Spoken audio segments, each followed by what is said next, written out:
comes from Abel's brother, Annie, which I'm sure will be a big treat for everyone. It's coming right up.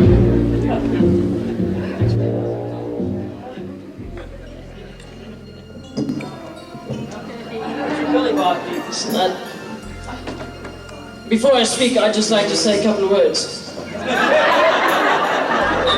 Very well, now that I've done that, let me speak.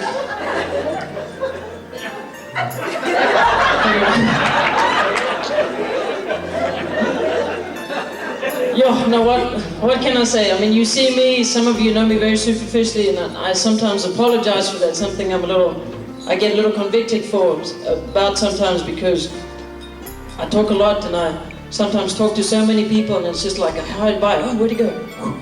There he is. And I sometimes apologize for that, but some of you know, I'm the younger brother. We both wear a cap. I look a lot like my brother, and I'm a teacher. So many times when my kids see the picture, they're like, this is a picture of your younger brother? And I'm sure I can say, well, it's my younger brother, that's right. I'm always proud to say that, no, it's a picture of my older brother. This older brother of mine, wow, you know, I could have written a whole bunch of things, but I'm going to make it short. Firstly, through the injustices, I think it's good that we note this. Through the games, I don't know, whenever something came like cereal or things we had to share where there was more than one of, I never quite could understand how it would always start with him, and then it would always end with him. You know, one of those things, and how he'd always have more than me, but he'd always be like, no, this makes sense. And I'd be like, yeah, trust the brother, you know? I mean, of times when I couldn't sleep at night, his bed was just about 10 foot away from mine. And after I got the courage, of course, I'd be standing up in my bed by now. I'd have to jump to his bed and have my speech planned out when I landed on his bed, because he'd be like, whoa, what's going on, what's going on? Knowing that when I landed there, even though my brother was asleep and he'd pretend to chase me up and say, no, go back to your bed. And I said, oh, well, I'm scared.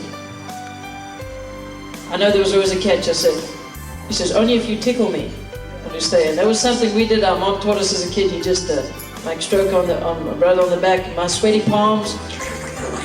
So I tickle my back and be like, oh, okay, you can sleep there.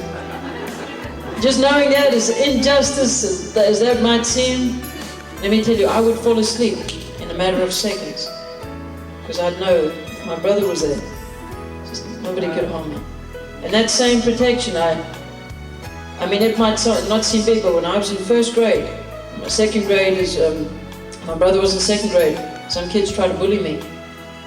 And let me tell you, when I said, hey, you don't mess with me, I'll get my bigger brother. My bigger brother came one time and really intimidated them. Let me tell you, man, I felt like, yeah, don't mess with me, yes. I mean, to know that I had a brother that would do that for me, because I see a lot of brothers, just siblings, and I don't see that where they don't speak with grace to each other. They just don't make a point. And I know it's so hard for us sometimes because we know our siblings so well, and especially those people, we need to be sure to use grace, because we know them so well. They know us so well. Sometimes it's just something we forget. But it's something I've always seen a trademark of Abel. It doesn't matter how stressed out he is of the day, how much he has on his mind. He's willing to drop everything and help him, be a brother. Now, through those injustices, just little things which any brother would have growing up. Being a coach, I saw a quote on the wall one time. I might butcher the quote a little bit, but it said something like this. It was by Vince Lombardi. This guy's a big coach, and quite honestly, I coach. I don't necessarily track who Vince Lombardi and all these other great names, but he's a great coach, right? And pretty much this is what the paraphrased version of it said. It said, if to win, you do the right thing. Not once in a while, but all the time. It's with my brother. It's not like, well, I'm pleased to say it. No, I mean it when I say it. That Abel as a brother never did the right thing just now and again, but all the time. And I know if I had to leave this earth today, and somebody had to come to me up in heaven and ask me, tell me about your brother, I could then and there say, I had the best brother in the whole world. He was mine. And so, man, all those times we've had after church, going to Omar's, my grandma's place and smelling the food. Me and Abel would know things so well that whenever we'd look at each other and say, oh, what does that smell remind you of? We could tell the position, the place, and what we were doing at the time. Me and Abel grew up right next to each other. He was always there for me, as I hope I was always there for him, his younger brother.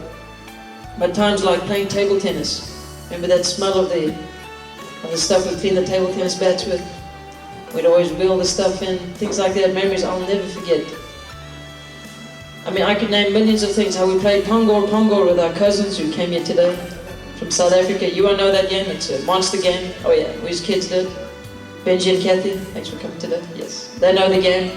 But these memories which you would never have any clue about, memories we cherish. I'm not going to list all of them, for your mercy, for my mercy, for you, you know. But in closing,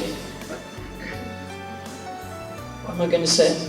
Now that I had a consistent brother time and time through, and Abel, I was lying in your room last night, which by the way is going to be mine now, so.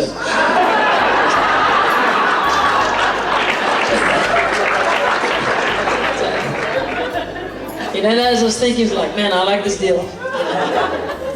But as I was lying over there and I saw this empty room of all the posters that had been lifted off, the furniture that had gone, and I sat there and I started weeping, man. It's like, because I know true men can shed tears. It's just something I know. And as I'm sitting there, I'm like, God, don't let me think of anything else than what this really is. He's moving out of our house, but He's not moving out of our lives.